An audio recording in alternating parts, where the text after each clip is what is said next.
1 Corinthians 13.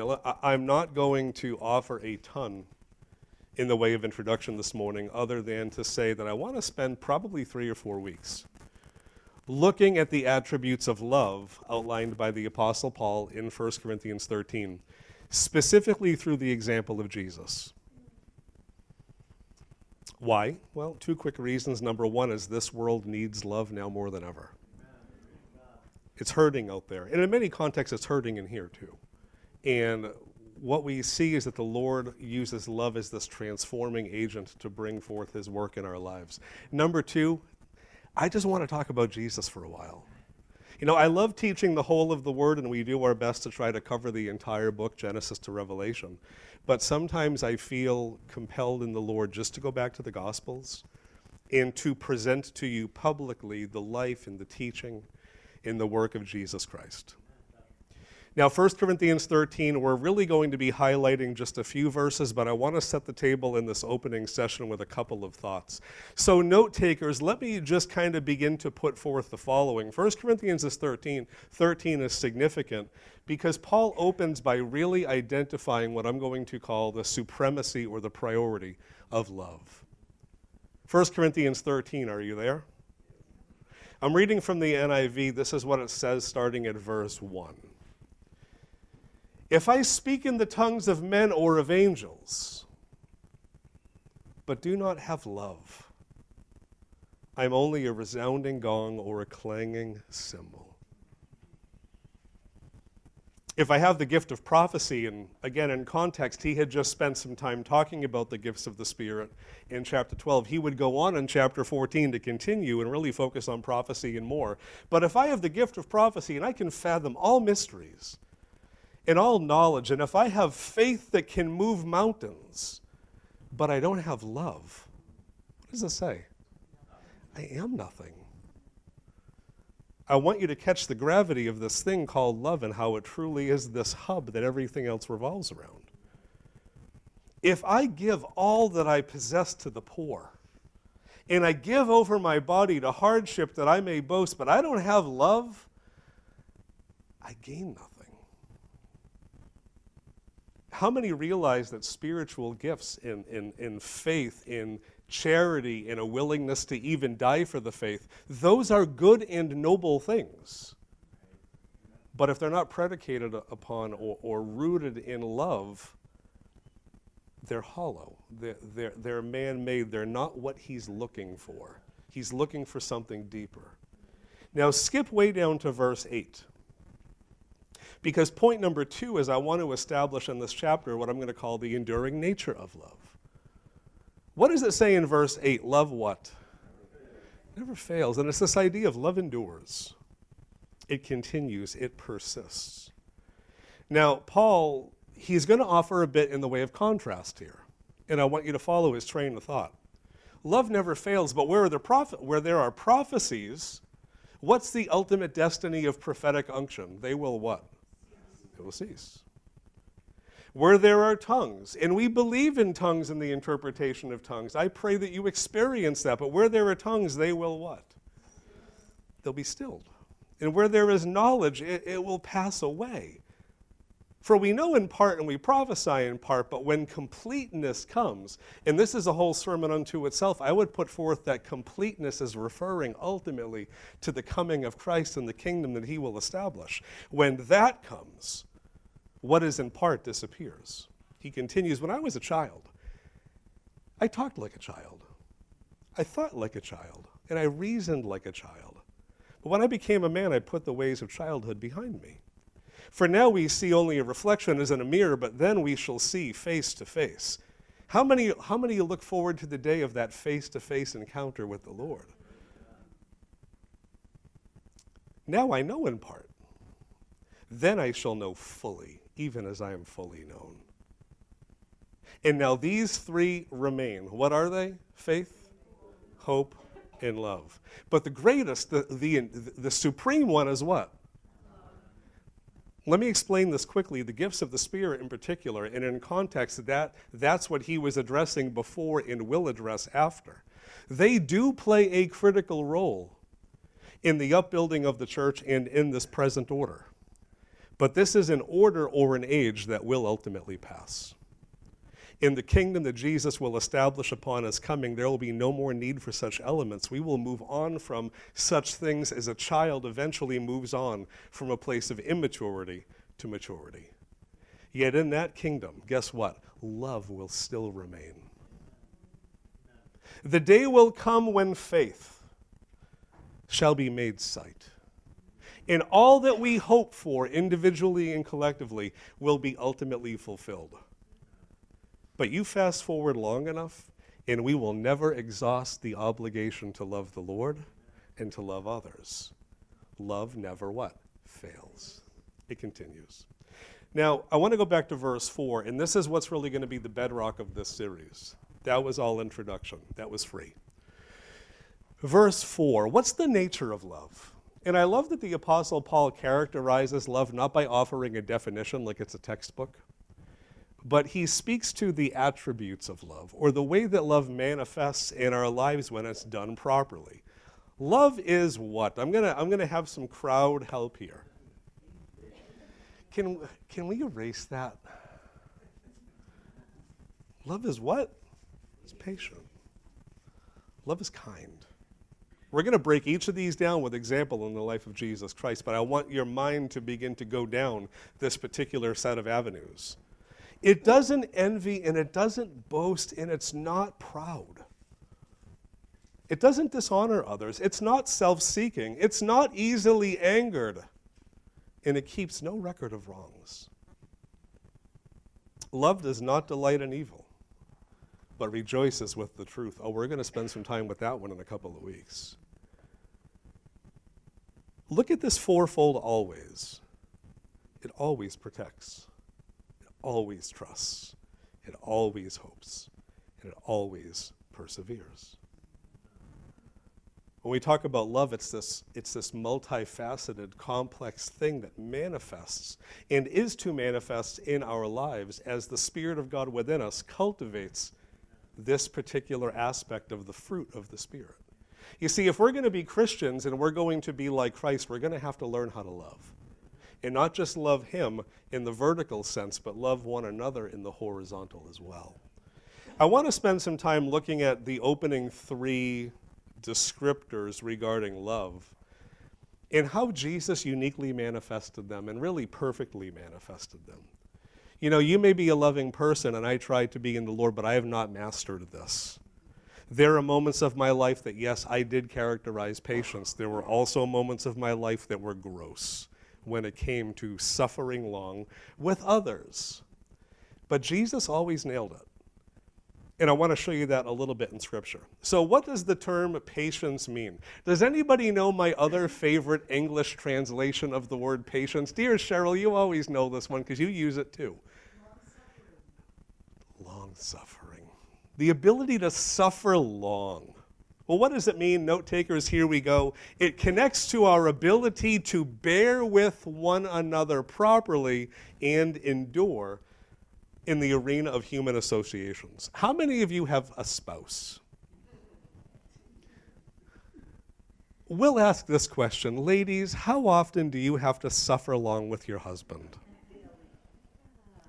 Did you say daily? Pray for Dominic? No. How many of you have children? Adult or littles? How many of you have had to learn to suffer along with them? How many are a part of a local church and you're sitting by someone that's not family and they drive you nuts at times and you have to learn to suffer along? Brother Sean, you're on your own. Your family's abandoned you. You know, earlier, Ron mentioned the worship team, and we do have a lot of fun. But we are all so different. Tim Lee, you're probably one of my closest, if not my closest friend in so many regards. The Lord couldn't have put two people together that are more different. On paper, we don't make sense. I look at my bride. Where is Misty? Oh, she's in the nursery. I can talk freely, safely.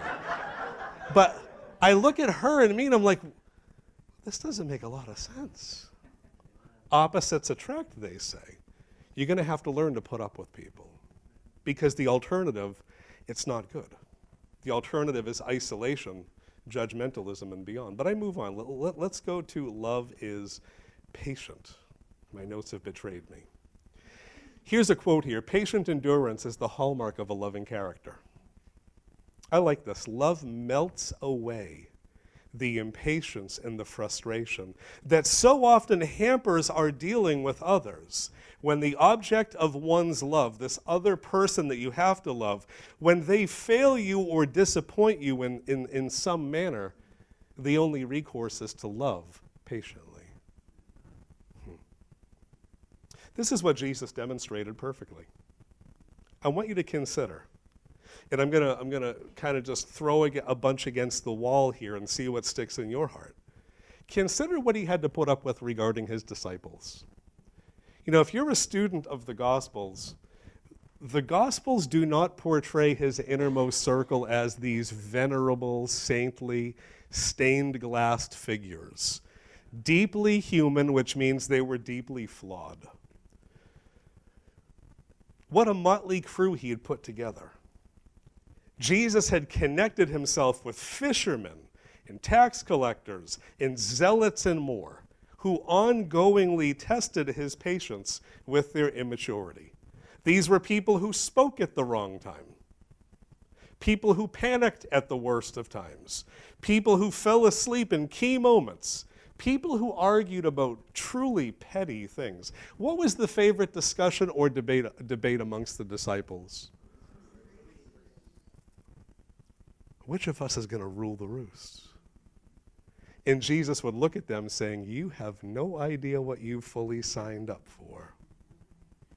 These were people who mistook his heart.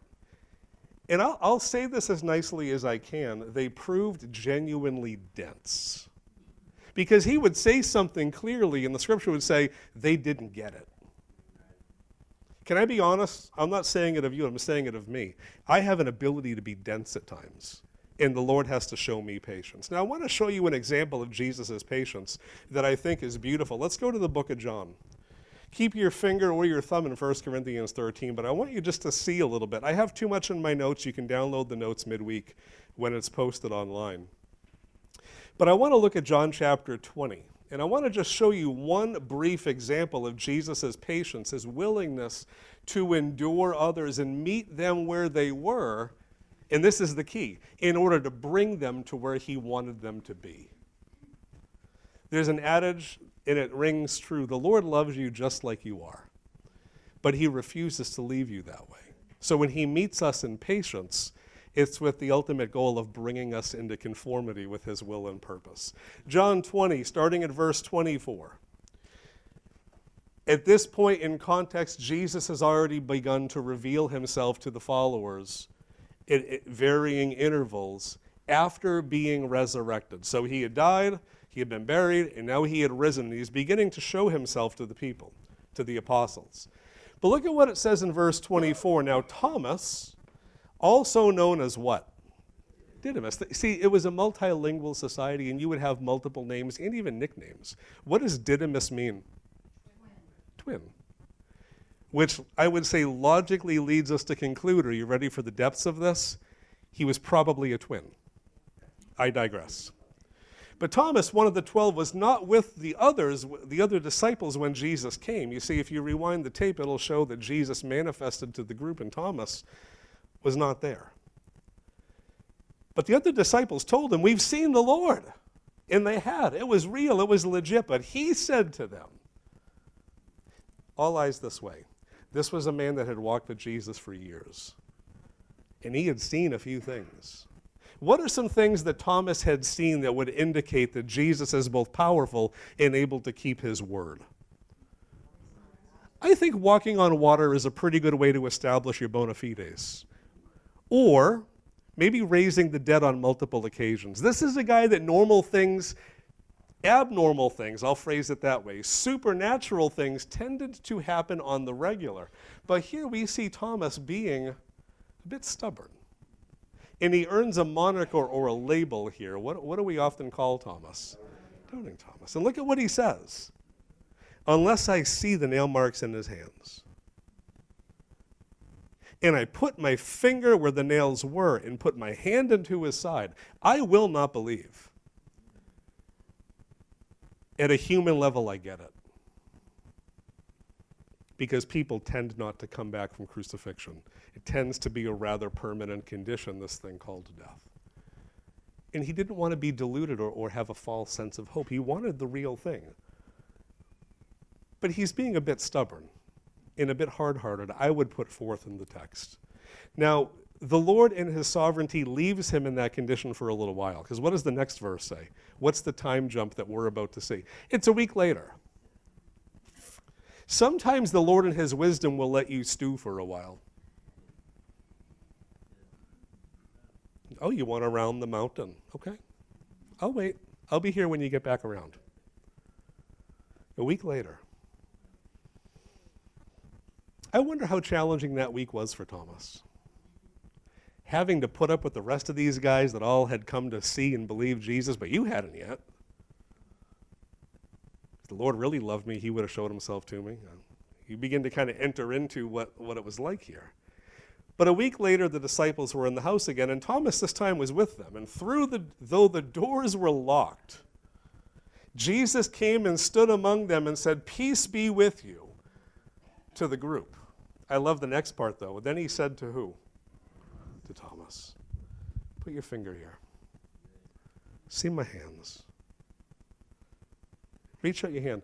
You need this. Put it into my side. Stop doubting and believe.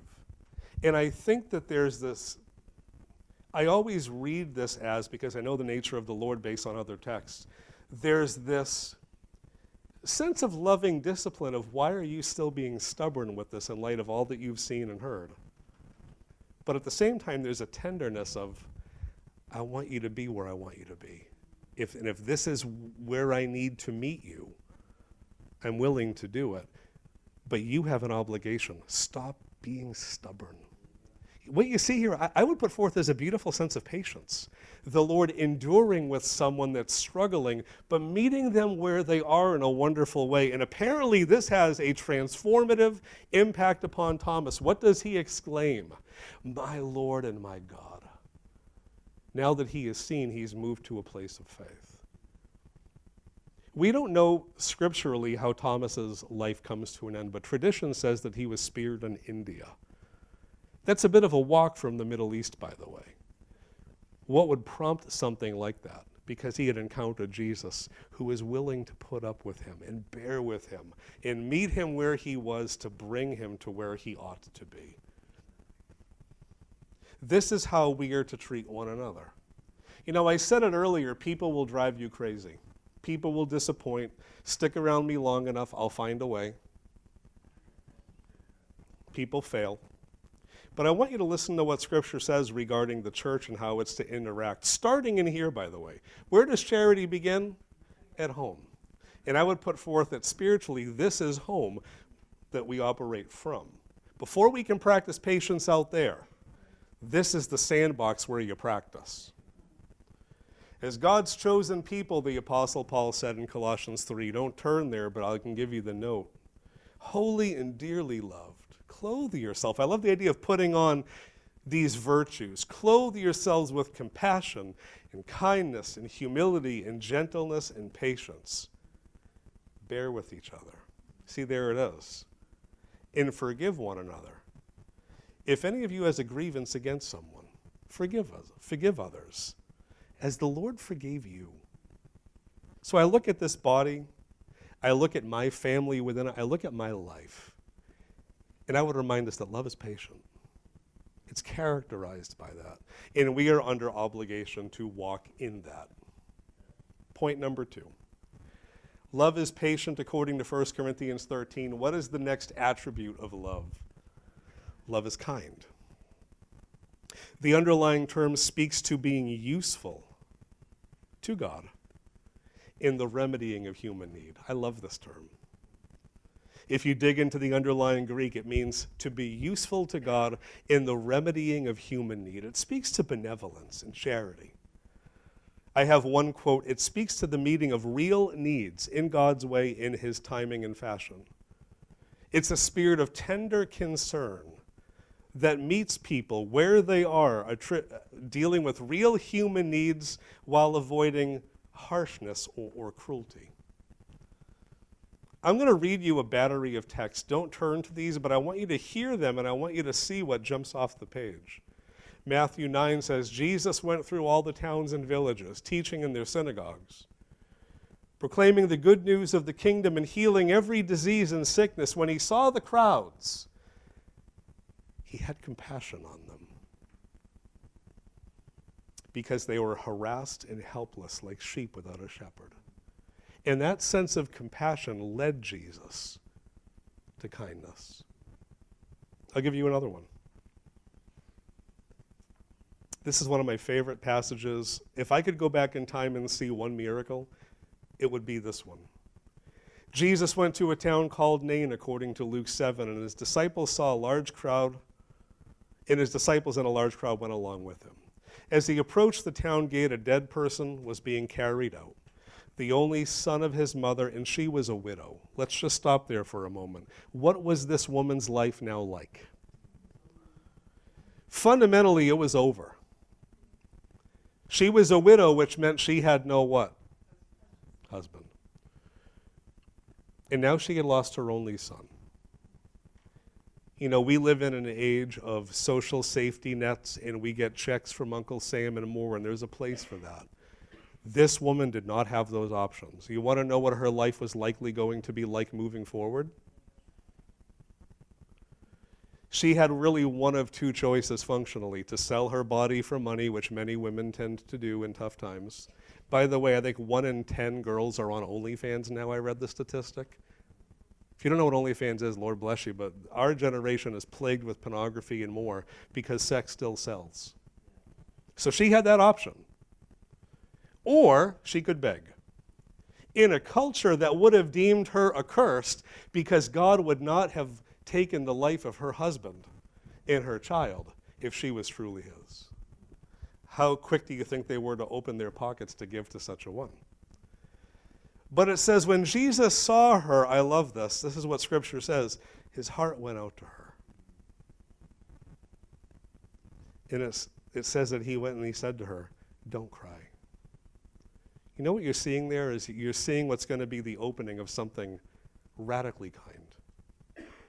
Jesus, who didn't have to do anything, who was not obligated by any degree, he goes to this woman in her brokenness. And it says that he went and he touched the bier that they were carrying him on, and the bearers stood still. And he said, young man, I say to you, get up. The dead man sat up and began to talk. And it says Jesus gave him back to his mother. He didn't just give the boy back to his mother. He gave everything back to that woman, being moved by compassion and driven unto a place of kindness. I don't want to linger too long on this point, but we all have the capacity of being far more kind than we tend to be. And I'm speaking of myself with that. The Lord puts us in varying contexts and different scenes or different spheres of influence, and we can bring good and remedy some ill or harm. And we need wisdom with this, and we need to be led by the Lord in this. But more often than not, we're not really focusing outward, we're focusing where? Inward, on our lives, our needs, our circumstances, our situations. And I think that we miss a lot of God moments where he would be happy to put you in a place where he can operate and work through you to remedy human need in a spirit of kindness. And who knows the impact that that kind of a church can have. So for me, and in my life, as one who has experienced the patience of the Lord, I want to be patient with you and with others. And for someone that has known the kindness of God far more than I deserve, I want to pay that forward to others, you and those out there. We have time for one more point. Are you ready? This is a challenging one. 1 Corinthians 13, love is patient, love is kind. What does it say next as we move to a close? It does not envy. The underlying Greek term for envy, it literally means to burn with zeal. Literally, the sense is to be heated or boiling over with, could be hatred, it could be anger, or in this case, covetousness. I ask you the question, and I want you to chew on this for a moment. Why do we boil over with envy at the people around us? What would move me, and Rick, I'll use you because you're right there and friendly. If I'm in a place where I'm envying Rick, what's really driving that? This is what I have in my notes. Are you ready? It's because we value what others have more than the person themselves. You see, when you're envious of someone, you look over and you begin to covet. It's because you value their power or their possessions or whatever it might be more than you value them.